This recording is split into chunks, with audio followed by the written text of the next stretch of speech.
Bene, buona giornata, bentrovati a tutti voi, sono contento di essere qui. La fluidità dell'eloquio non vuol dire che parlo, spero non voglia dire che parlo troppo a lungo, cercheremo di stare nei tempi che sono stati previsti.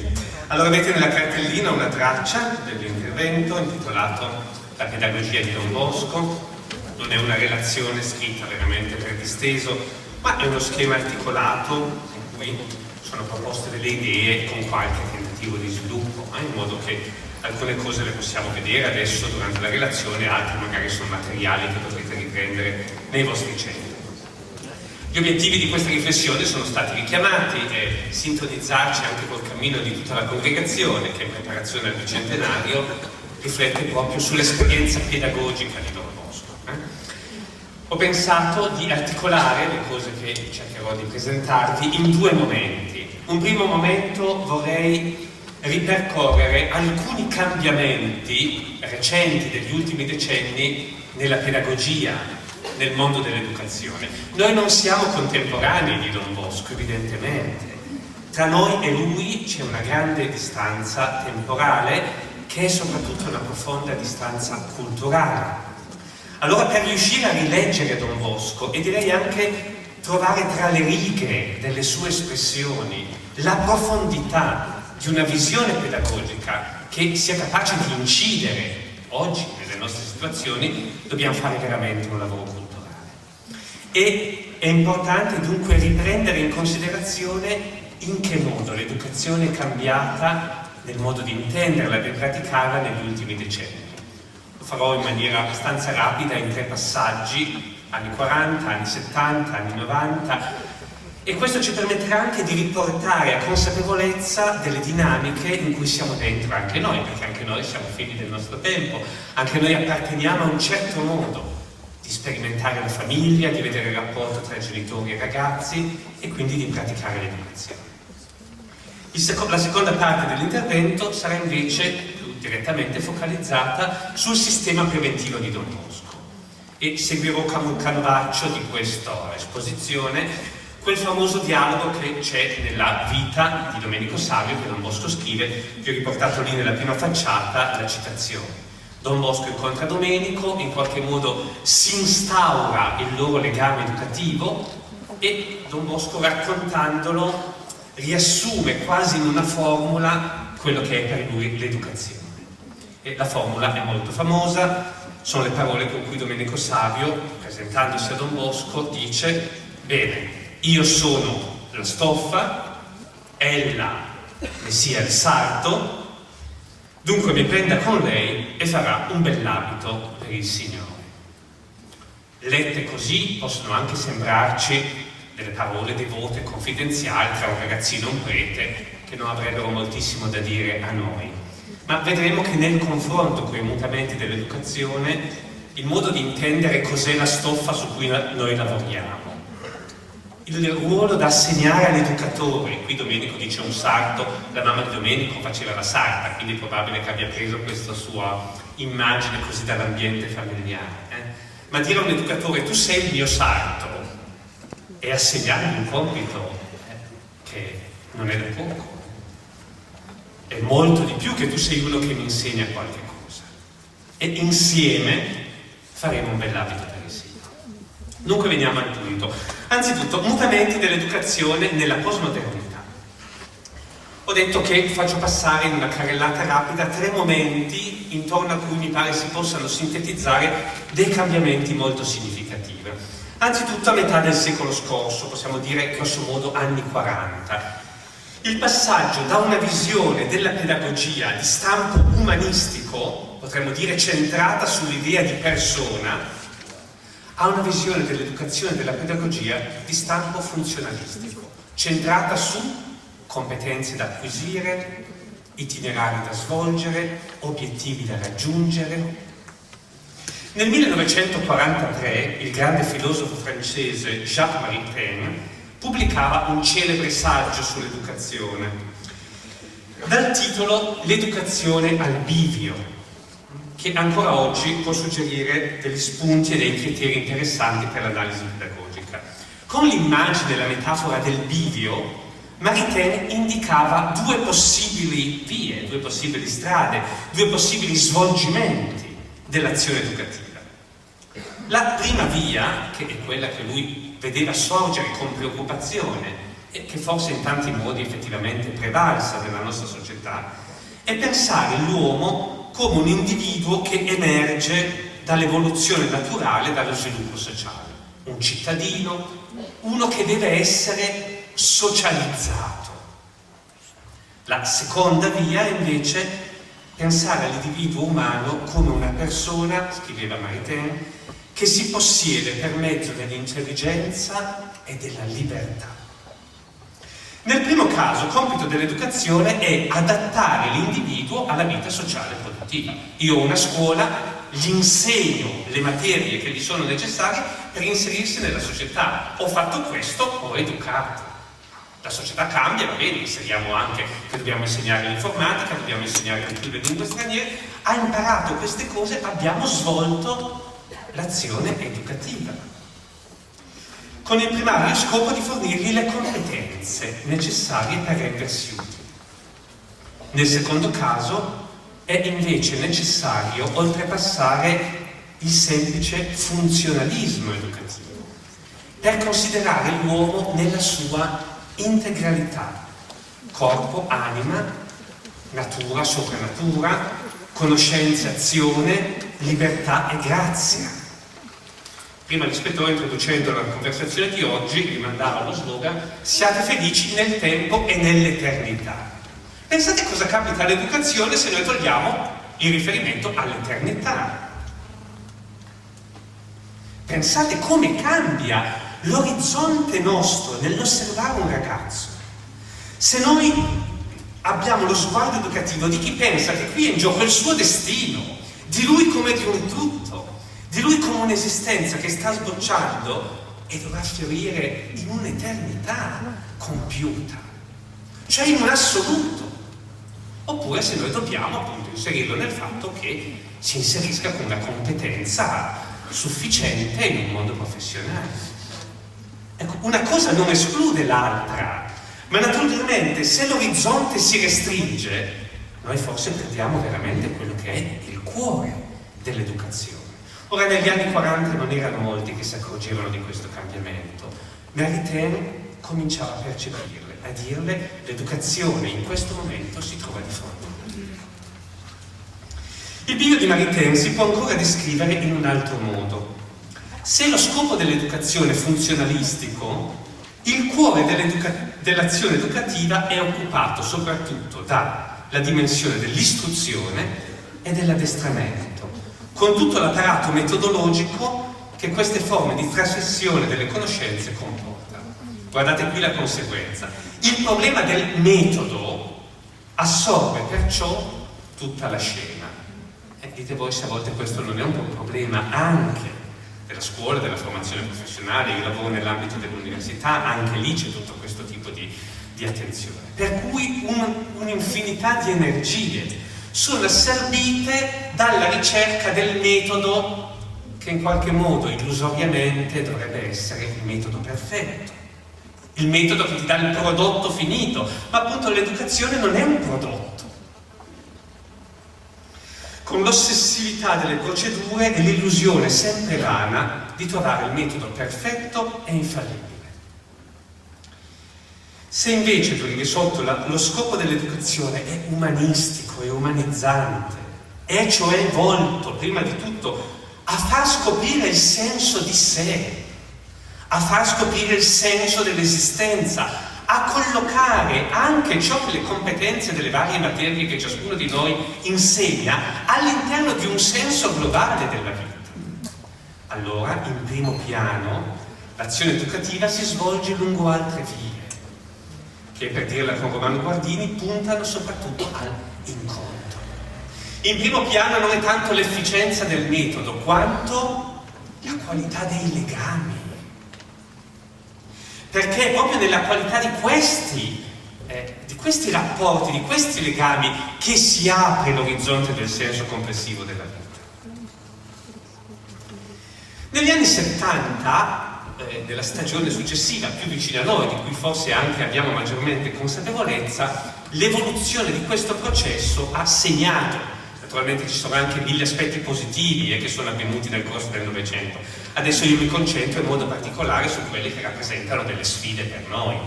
Nel Novecento l'educazione ha avuto dei guadagni meravigliosi, di cui non dobbiamo perdere consapevolezza. Però, volendo focalizzare l'attenzione su quelli che rappresentano una sfida, anche quindi qualcosa un po' da correggere, metto in evidenza questi. Negli anni 70 lo sintetizzo come crisi dell'autorità e della tradizione.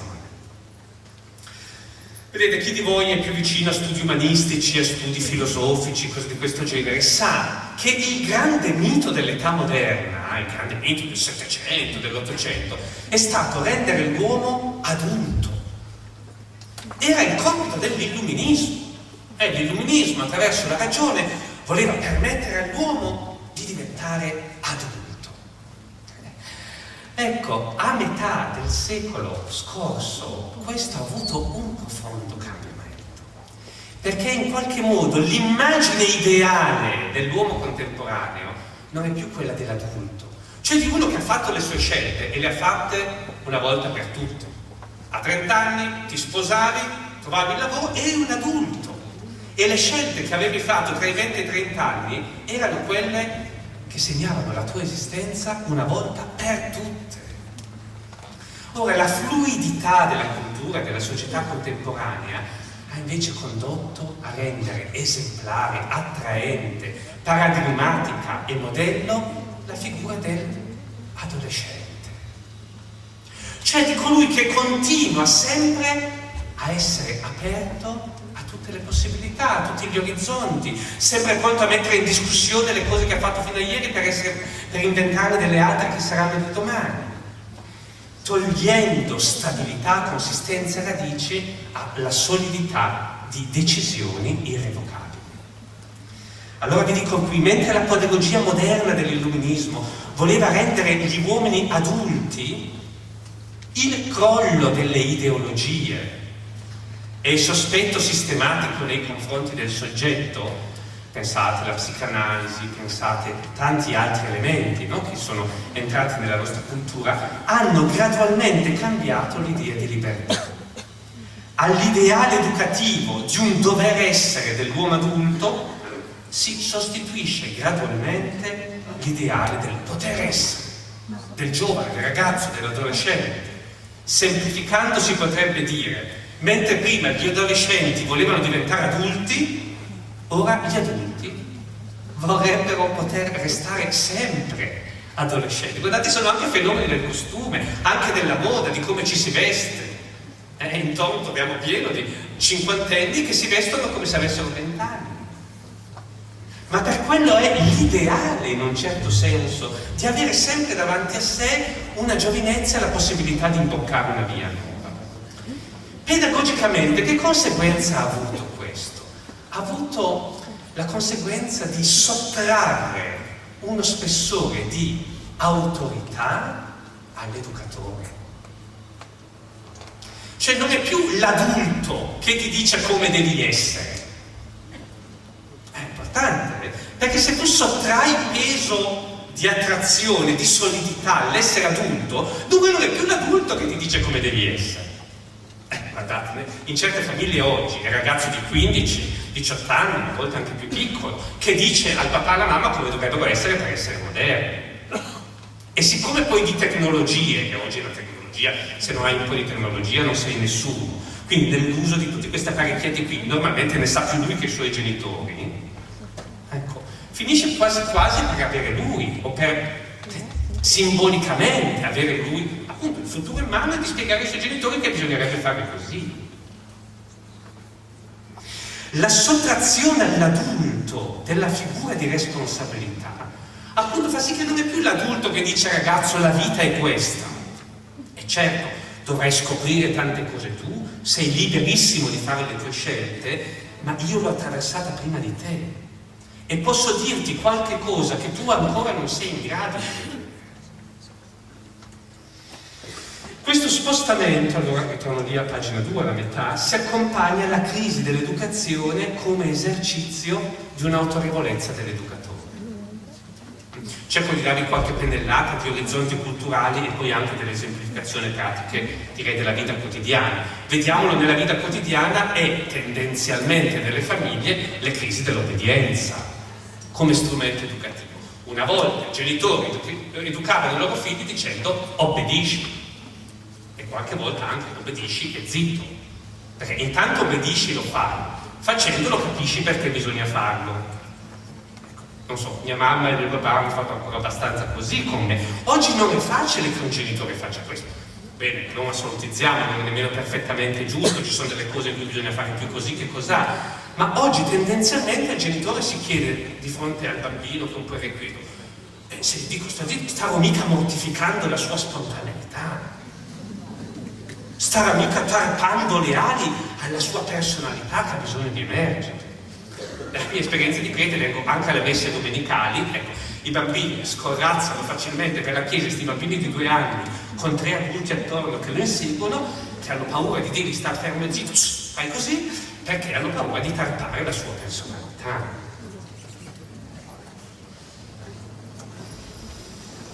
Questo è, se volete, un altro riscontro concreto, molto di immediata osservazione, ha portato anche a un significativo spostamento nei codici educativi dalla figura paterna alla figura materna. Come sapete, il Novecento è stato considerato il secolo della crisi del padre.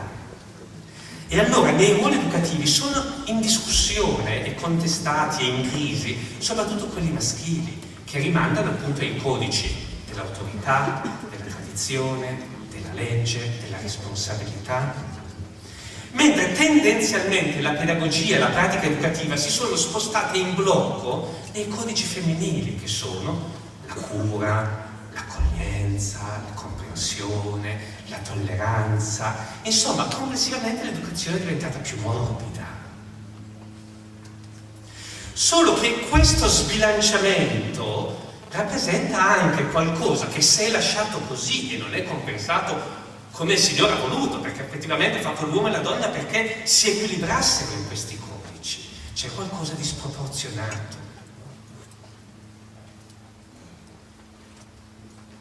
Ed è anche per noi, per il nostro sistema preventivo di Don Bosco, quando noi leggiamo in Don Bosco i temi dell'accoglienza, della paternità, se non abbiamo anche il filtro di capire che Don Bosco dice questo, ma non ha in mente la cultura del 68, non ha in mente un buonismo in cui bisogna semplicemente permettere al ragazzo di fare tutto quello che vuole, rischiamo anche di avere dei filtri della lettura poi delle pagine di Don Bosco che non tengono conto di queste proporzioni, di questi equilibri culturali. Ecco, qui vi dico, sostanzialmente la crisi del codice paterno a favore di quello materno, che simbolizza l'accoglienza, la cura protettiva, la corrispondenza sentimentale. Questo sbilanciamento finisce per proiettare anche sulla dimensione sentimentale l'ombra di notevoli ambiguità, che derivano proprio dalla spaccatura tra ragioni e affetti. Infatti i ragazzi oggi, quando vi dicono che loro sentono così, è un assoluto. Cioè, perché quello che uno sente è la verità. Quindi, ad esempio, in questione di coscienza, di educazione, di valori, non è che c'è in giro l'idea di fondo che possiamo ragionarci sopra e riconoscere una verità del bene, dell'onestà, della giustizia, del rispetto che vale per tutti. Perché appunto questa separazione tra il maschile e il femminile comporta anche la spaccatura tra ragione e sentimenti. E quello che uno sente è indiscutibile. I talk show televisivi funzionano così, lì va uno che dice io ho sentito quell'esperienza, sentivo questo, e quello che uno sente è la verità. Tra intenzioni e comportamenti, tra sentire e volere, questo gioca anche tanto nella famiglia. Talcott Parsons, uno dei sociologi della famiglia, il fondatore forse della sociologia della famiglia, parla della famiglia del Novecento come una famiglia affettiva, cioè in cui conta molto che ci sia un clima di intesa, ci si vuole bene, deve essere un clima caldo in cui tutti si sentono ascoltati, anche un uomo e una donna che si sposano oggi hanno certamente delle fortissime attese relazionali, i nostri nonni forse un po' di meno, ma certamente due giovani che si sposano oggi, fortissime attese di intesa nella coppia, e poi sarà l'intesa tra i genitori e i figli, salvo poi che tutta questa intesa affettiva non riesce a fare una trasmissione etica. I ragazzi a 30 anni vanno molto d'accordo con i loro genitori, ma sulle cose fondamentali della vita la pensano diversamente. E se c'era una volta il papà un po' severo, che magari era un papà, ecco, che rischiava di essere appunto un po' tiranno, oggi abbiamo il papà che fa l'amico accogliente e siamo in piena crisi educativa. Quindi significa che sotto ci sono dei processi di educazione, di pedagogia sui quali dobbiamo profondamente riflettere. Certamente in una mentalità così è impensabile la parola che Domenico Savio dice a Don Bosco: ella ne sia il sarto. Vedete che compito viene assegnato all'adulto. Qui l'adulto tende ad essere un accompagnatore più che un educatore, uno che ti sta a fianco, ti trasmette delle competenze, ecco, e sta attento a non tarpare la tua personalità. Bene, non voglio dilungarmi troppo su questa prima parte, un accenno brevissimo alla fase più vicina a noi, gli anni 90, non va solo in crisi, direi, l'autorità e la tradizione, ma anche veramente l'idea di una verità. È ciò che viene così denunciato spesso dal Papa, no? Attraverso la denuncia del relativismo, cioè l'idea che effettivamente non ci sia un terreno comune su cui intendersi l'educazione. Non ci sia una verità che ci trascende tutti e che costituisce la sorgente da cui l'educazione è possibile. Capisci? Pensiamo a Domenico Savio e Don Bosco. Appunto, io sono la stoffa, lei messi al sarto e faremo un bell'abito per il Signore, perché il sarto non fa quello che vuole lui. E il sarto e il ragazzo vivono sotto il cono di luce di una verità che li supera e che illumina tutta la loro relazione e il loro profilo educativo. Ebbene, e se con il relativismo contemporaneo diciamo che questa luce non c'è più e che ciascuno ha la sua e che è impossibile trovarne una che ci accomuni tutti, capiamo che cosa togliamo dal di sotto, dal di dentro, all'orizzonte dell'energia educativa. Bene, potremo poi magari, eventualmente, se c'è un po' di tempo di dibattito, riprendere alcune di queste questioni su cui adesso sorvolo in maniera più rapida. Veniamo a pagina 3, adesso vediamo sullo sfondo di queste sfide cosa vuol dire ritornare a Don Bosco, rileggere, riprendere in mano il sistema preventivo. Perché mi sembra, noi abbiamo bisogno di fare due operazioni nei confronti della pedagogia di Don Bosco. La prima operazione è riimmergerci nella sua esperienza spirituale. Qui lo dico, dobbiamo trovare una nuova sintonia interiore di ispirazione. Don Bosco è stato un santo, Don Bosco aveva un'intimità con Dio. Noi dobbiamo il più possibile assumere l'esperienza che ha fatto lui, prima operazione. Ma secondo, abbiamo anche bisogno, questa ispirazione spirituale, di tradurla in una visione culturale. Altrimenti le belle parole che Don Bosco ci dice, la grandissima, straordinaria esperienza che lui ha fatto, ci appariranno sempre un po' delle esortazioni devote, ma non dei veri e propri strumenti pedagogici che all'interno dei cambiamenti culturali di oggi ci permettono di vedere la via. Ecco, quindi riscoprire la pedagogia di Don Bosco vuol dire contemporaneamente fare queste due operazioni, risintonizzarci con lui e trovare la forza, la capacità culturale. Questo è proprio il compito anche della scuola, della formazione professionale, di trasformare un'energia, una visione, un ideale in una visione, in un modo di trasmettere.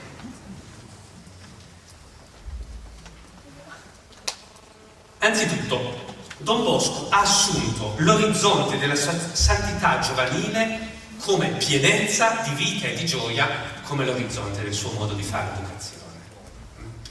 Don Bosco concepisce l'educazione nell'orizzonte di quella pienezza di vita e di gioia che si fonda nella fede in Gesù. Cioè, per Don Bosco la prima caratteristica dell'ambiente educativo è essere fatto da persone piene di vita. L'educazione è il debordare della nostra gioia a vantaggio degli altri. un grande salesiano di cui è in corso la causa di canonizzazione, Don Cimatti, diceva che l'educazione è trasmettere un'energia contenta. Pensate che bello. E questo è l'orizzonte che Don Bosco ha. Siate lieti, ma non quella letizia fatta di un'effervescenza immediata, così, dell'aver vinto una partita, ecco, ma di quella gioia profonda in cui non si può barare. Perché la gioia è l'unica cosa della vita che non possiamo procurarci. Si riceve dal di dentro. La gioia autentica ci viene riversata dentro, da Dio. Nella pagina dell'Annunciazione sapete che l'angelo, salutando la Vergine Maria, la saluta: rallegrati, rallegrati piena di grazia. Dio ci ha creati per riversare nella profondità del nostro cuore la sua gioia divina. Ed è la sintonia interiore con Lui che, come da una sorgente interiore, fa zampillare questa pienezza di vita. Questo ci autorizza a essere educatori. Perché un ragazzo dovrebbe seguire quello che vi diciamo noi? Perché vede una vita riuscita. Non perfettamente riuscita, certo. Se fossero tutti santi, va bene. Però perché vede in noi qualcosa di riuscito. E cos'è che ci rende riusciti? Sì, può vedere una persona con molta cultura, ma non è la molta cultura che ti rende riuscito. È quella gioia non falsificabile che i ragazzi spiano nei nostri occhi per vedere se ci possono seguire. Allora questo è l'orizzonte entro cui Don Bosco concepisce l'educazione. E capiamo che è una sfida molto profonda, perché certo, essere un buon insegnante, ecco, comincia di qui. Essere un bravo formatore comincia di qui. E molto spesso anche i ragazzi poi si appassioneranno alle cose che noi trasmettiamo se prima di tutto, in qualche modo, in una forma sana, si appassionano di noi. Ma non di me perché debbano diventare i miei compiti, perché vedono in me qualcosa che parla di cielo, che parla di vita, che parla di pienezza. E Don Bosco scrive proprio molte pagine con questo della gioia. Qui vi ho riportato 2 citazioni.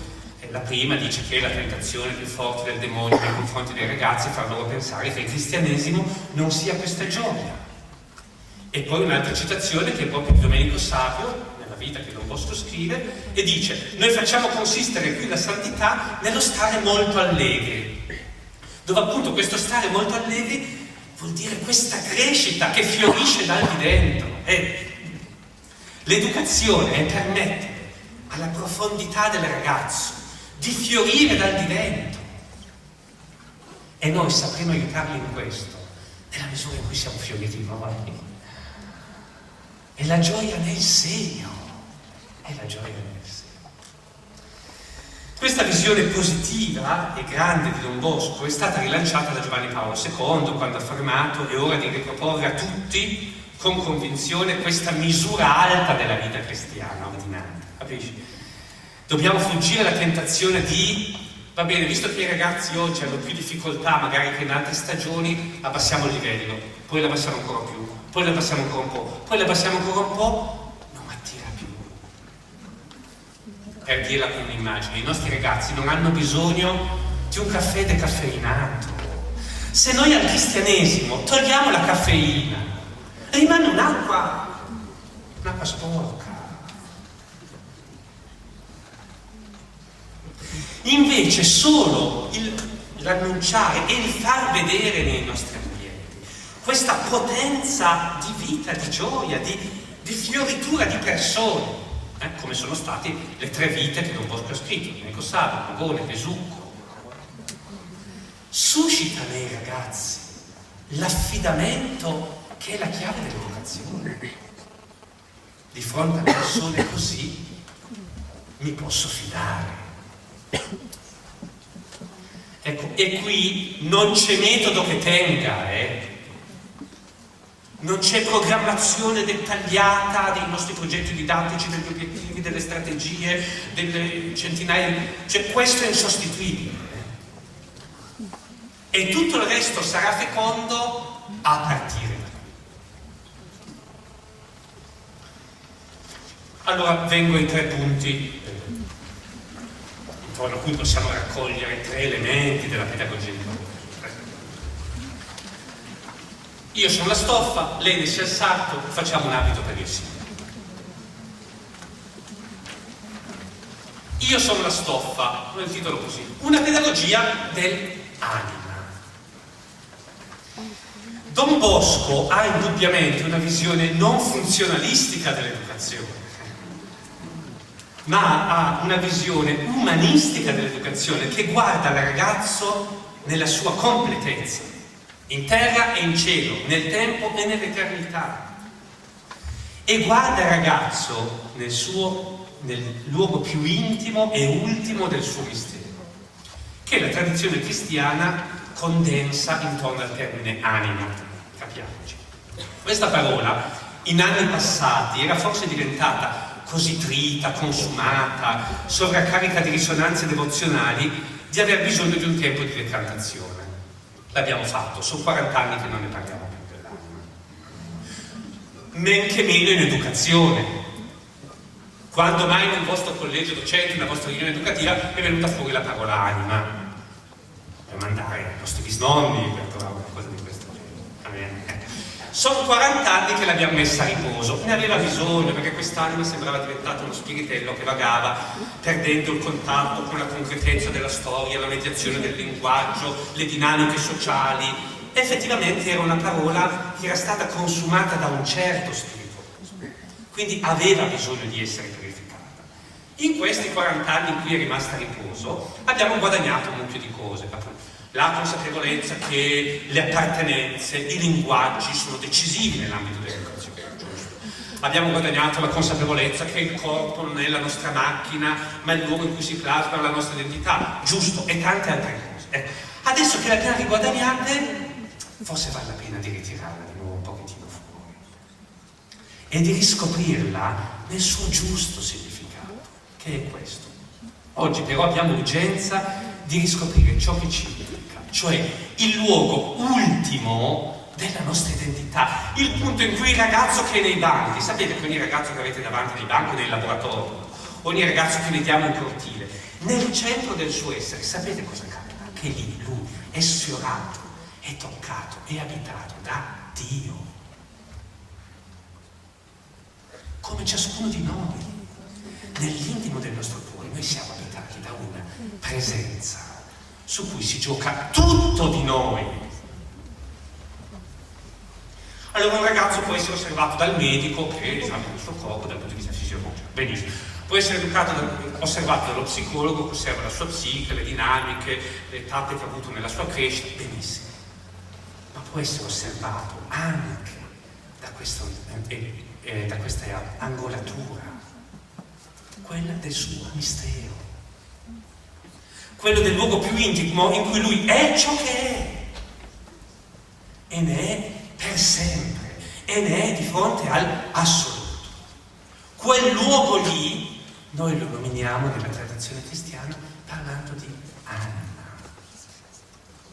E quando Don Bosco mette come slogan della sua pedagogia, non semplicemente come motto del suo sacerdozio, da mi animas.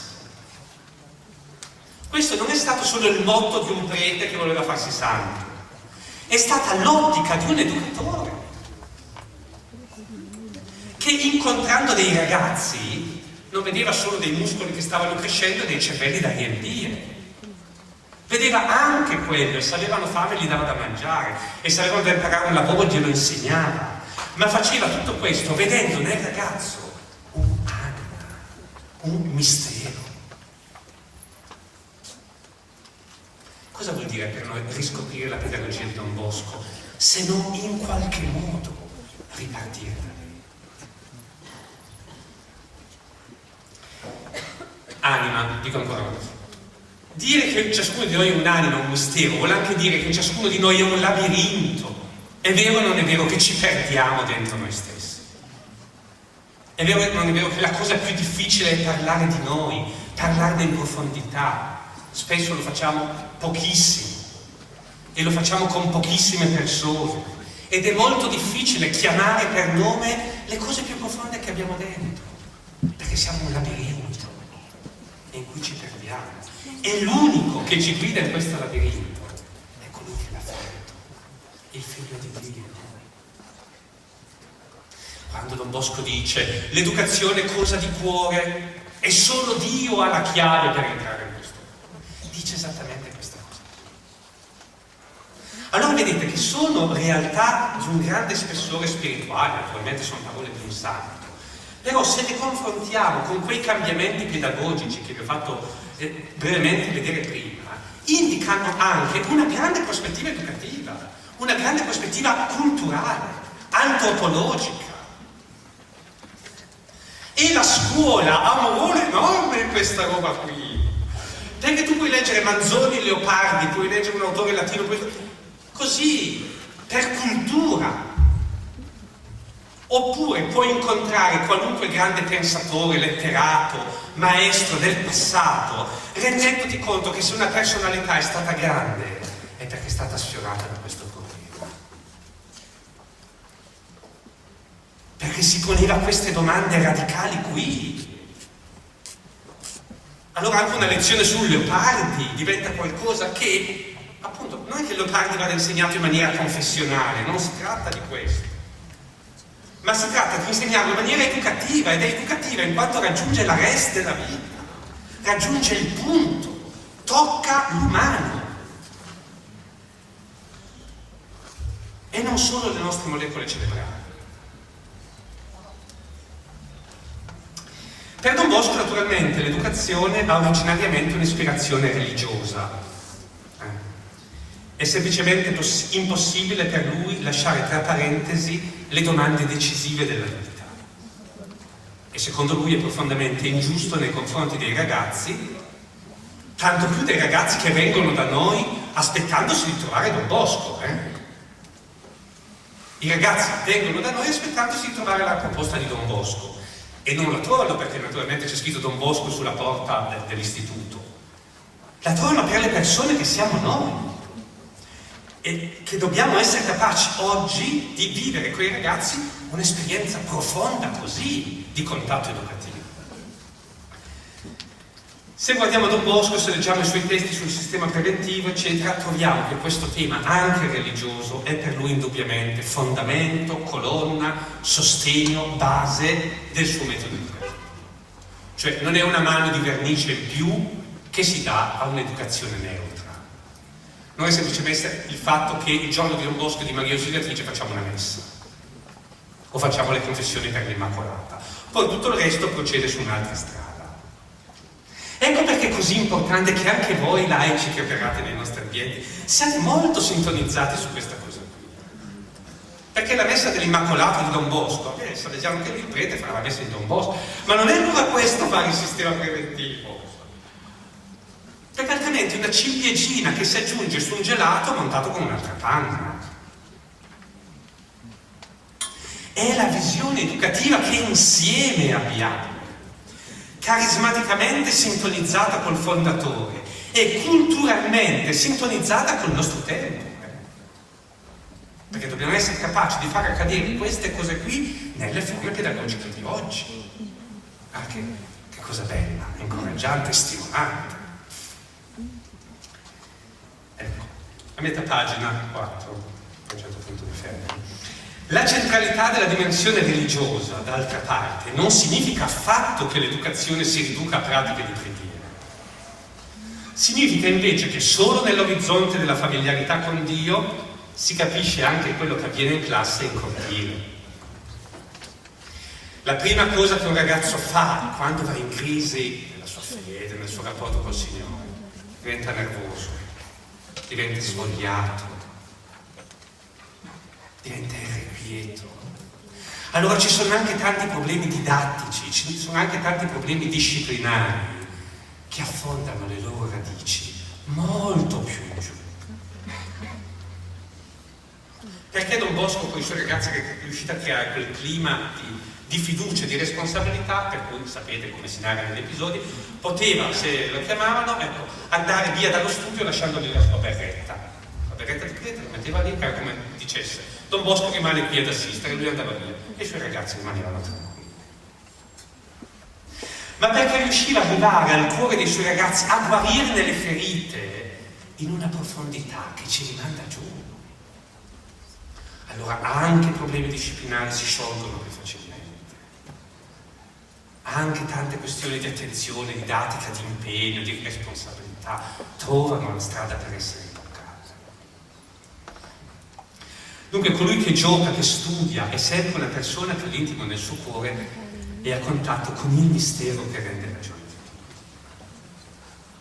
E ancora una cosa, una risposta a un'obiezione che potremmo avvertire, che potremmo sentire nascere dentro di noi. La centratura spirituale, d'altra parte, non significa affatto dare alla pedagogia una impostazione elitaria. Come dire, va bene, questo va bene per il Domenico Savio, che come noto ce n'è uno con 100.000. E tutti gli altri? Appunto, Don Bosco non ha avuto solo Domenico Savio. Ha avuto Michele Magone e 1000 altri come lui. E con questi non ha cambiato stile. È vero, anzi il contrario, solo la forza della grazia riesce a guarire i cuori più feriti. La verità ha una propria luce, a cui nessuna coscienza è fino in fondo totalmente insensibile. In tantissimi altri casi Don Bosco ha incontrato ragazzi che, a differenza di Domenico Savio, portavano nel cuore ferite affettive profonde. Erano segnati da povertà di mezzi materiali, di istruzione, di aiuto, ma anche in questi casi, si potrebbe perfino dire soprattutto in questi casi, il suo sguardo è rimasto lo stesso. Il punto su cui far leva nell'educazione, e questo vale non solo per un prete, ma per un insegnante, per un allenatore,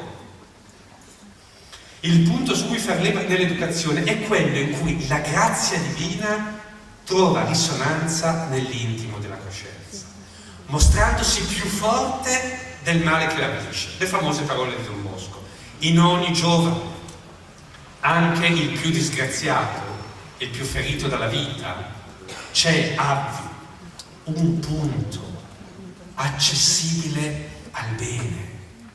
È la finestrella del mistero che si affaccia dentro di lui. È quel raggio di luce divina che nessun male riuscirà a spegnere fino in fondo. In ogni ragazzo, anche il più disgraziato, abbia un punto accessibile al bene. E dovere primo dell'educatore è cercare questo punto. Un ragazzo un po' ribelle in classe, un ragazzo che non corrisponde. Qual è il punto su cui fa qualcosa di buono? Magari sensibile alla giustizia, magari sensibile a una cosa che abbiamo fatto, e parto da lì, valorizzando quel bene che è capace di fare e aiutandolo a scoprire che quando fa quel bene c'è una voce che parla dentro di lui, comincia a esserci un po' di quella gioia.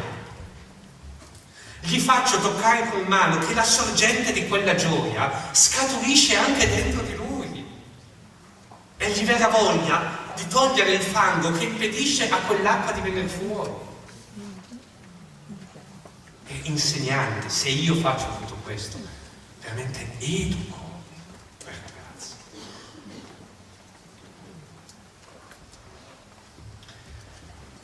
E quel ragazzo per tutta la vita ricorderà di aver avuto un vero maestro di vita, una vera maestra.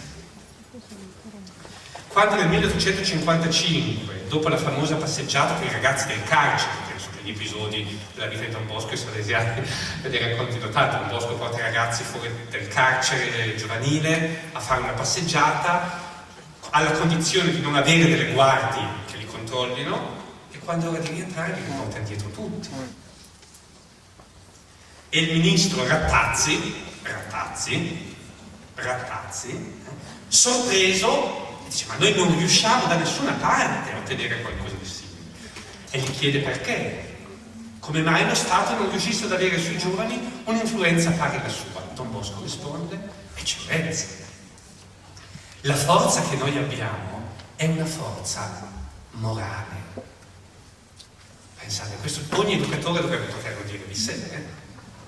Cioè io non mi pongo ai ragazzi prima di tutto con la forza del registro, che ci vuole, però se la mia unica forza è il registro, non mi pongo con i ragazzi solo per la forza culturale, perché ne so di più. Pensate cosa vuol dire poter dire per un educatore. La forza che noi abbiamo è una forza morale. A differenza dello Stato, il quale non sa che comandare e punire, noi parliamo principalmente al cuore della gioventù e la nostra parola è parola di Dio. Vabbè, qui lo dice anche con tonalità di un prete che parla, però capite cosa vuol dire. E la vita di Michele Magone, che Don Bosco scrive, in fondo non è altro che la documentazione di tutto questo, di come con dei ragazzi molto feriti, molto sconquassati, si è riuscito a fare delle cose. Bene, mi fermo di con l'ultimo punto, ma le altre cose qualcuno l'ha anticipata, qualcuno la potete leggere voi. Mi soffermo sull'ultima cosa che c'è in alto, pagina 5. Dunque, riassumere la pedagogia di Don Bosco, riprenderla su di noi, recuperando un ruolo, appunto, l'Einesian Sartre, cioè l'educatore come testimone, l'educatore come portatore di una sapienza di vita, l'educatore che trasmette un'energia contenta, l'educatore che ha una forza morale, significa mettere di nuovo al centro dell'educazione la coscienza. La coscienza. Don Bosco elabora una proposta e un linguaggio che intercetta l'immaginario dei suoi ragazzi di Valdocco, dei ragazzi dell'Ottocento, offrendo loro, in una forma semplice, adeguata alla loro mentalità, le risorse del cristianesimo come chiave di accesso al discernimento di ciò che avviene nel loro cuore. Pensate ai sogni di Don Bosco. Qua Don Bosco racconta, no, che di notte ha sognato un leone, un gatto, un elefante, questi mostri che inseguivano i suoi ragazzi. I ragazzi si nascondevano, ma poi capitavano. Don Bosco, con questa strategia narrativa, drammatizza di fronte agli occhi di questi ragazzini contadinotti dell'Ottocento il dramma che avviene nella loro anima, drammatizza quello che avviene nel labirinto del loro cuore e gli insegna a chiamarlo per nome, perché crescere significa prendere contatto con quello che avviene dentro di noi, essere capaci di interpretarlo e appunto di condurlo, di farlo fiorire nella direzione giusta. Allora Don Bosco in qualche modo sintetizza tutta la ricchezza spirituale della tradizione cristiana in un linguaggio adatto ai suoi ragazzi, rendendo loro accessibile la comprensione profonda di quel mistero che non sono. Ecco, cosa vuol dire per noi? Ripristinare la centralità di questo come il primo grande compito educativo che abbiamo oggi. Mentre ti insegno italiano, storia, qualunque cosa ti posso insegnare, ti do le chiavi di lettura per capire chi sei, dandotele possibilmente con la forza morale di una vita che te lo testimonia. Allora per il ragazzo diventa spontaneo dire: io sono la stoffa, io non il mio cervello, io, la mia anima, io come un tutto, io sono la stoffa. Da te, educatore, aspetto che tu sia il sarto, non che tu stia a guardare, ma che tu mi dica questa energia vitale che porto dentro di me dove va indirizzata, che tu mi dica come questa acqua di gioia che scaturisce dal profondo del mio cuore devo lasciarla zampillare, che tu mi prevenga rispetto a 1000 rischi che nelle tappe della crescita ci sono, e insieme faremo un bel lavoro.